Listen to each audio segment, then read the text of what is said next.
Hey, welcome back to Dilly's Mobile in a busy area today. Today we are working on a 2005, I was thinking 2002, 2005 Chevy Astro van with the mighty 4.3 liter Vortec. Okay, so where were we at? So, runs like garbage. If you give it gas, keep it on, it'll go for a little bit. Has the money light, well, kind of. Battery keeps dying, so it's hard to keep it going because they don't drive it enough and it just sits. Money light reflected 3 check engine codes. One was a P0300, so random misfire. And then also it had 2 other codes.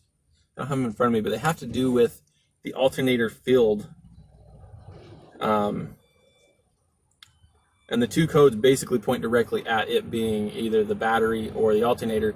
Has a new battery, has a new alternator. I may end up pulling the alternator and having a bench test just to confirm, but I'm really suspicious that it's a wiring issue somewhere. And because of the way these vans are designed, a wiring issue is not an easy find or easy to get into because everything's crammed in these things.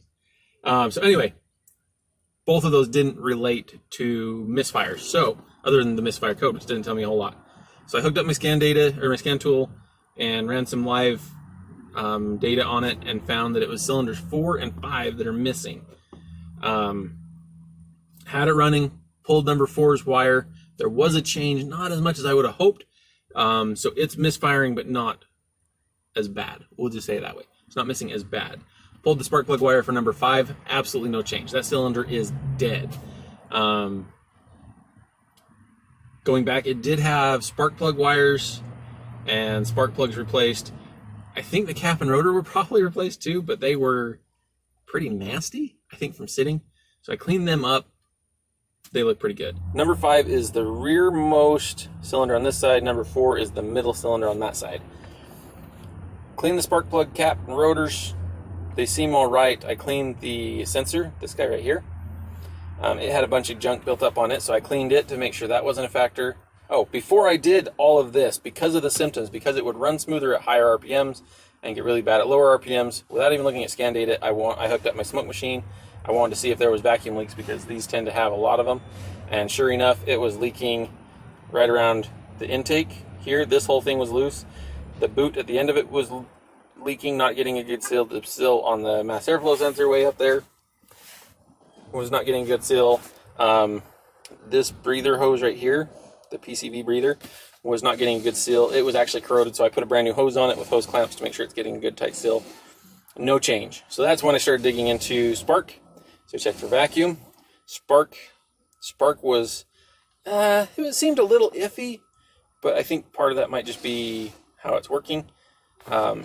Spark plug did not look super happy, but it should have been enough to work. It was getting decent spark.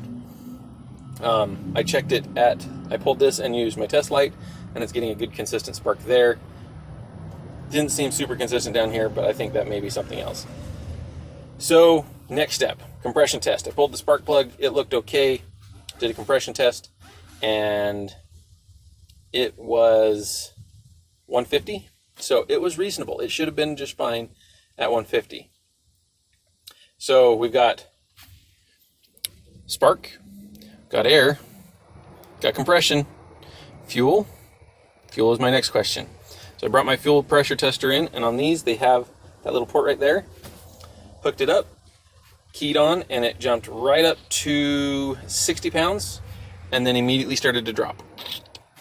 And I'm like, okay, that's not supposed to do that. I can't even do an injector balance test with it doing that. So the next step was pinch off. This is a return system. So we have a feed and then a return.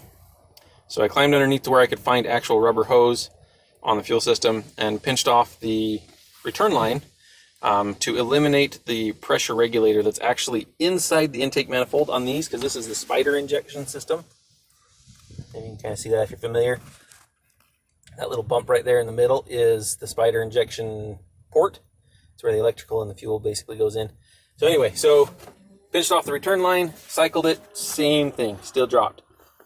So using my bidirectional scanner, I climbed underneath, had my fuel gauge hanging down off to the side. I had brought it out and hung it off over here on the side so I could see it while I was underneath. And primed it. Once I primed it, I hurried and pinched the feed line, and it still dropped. So what that's telling me at this point is that the fuel pump system, or the fuel pressure system, is having an issue.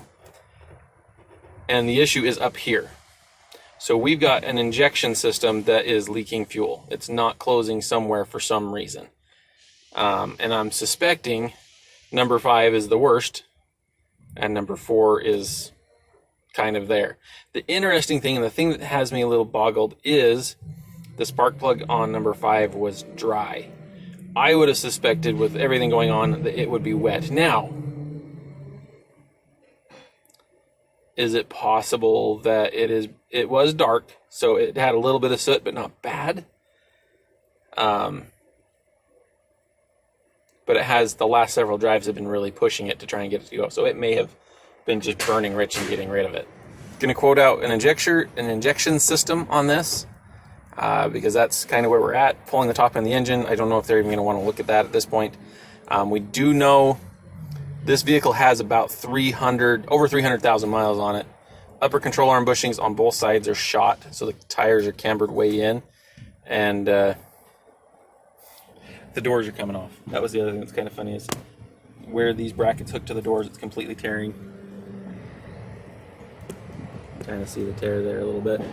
So, not in the best shape, but that's where we're at. Find out if they want to do it or not.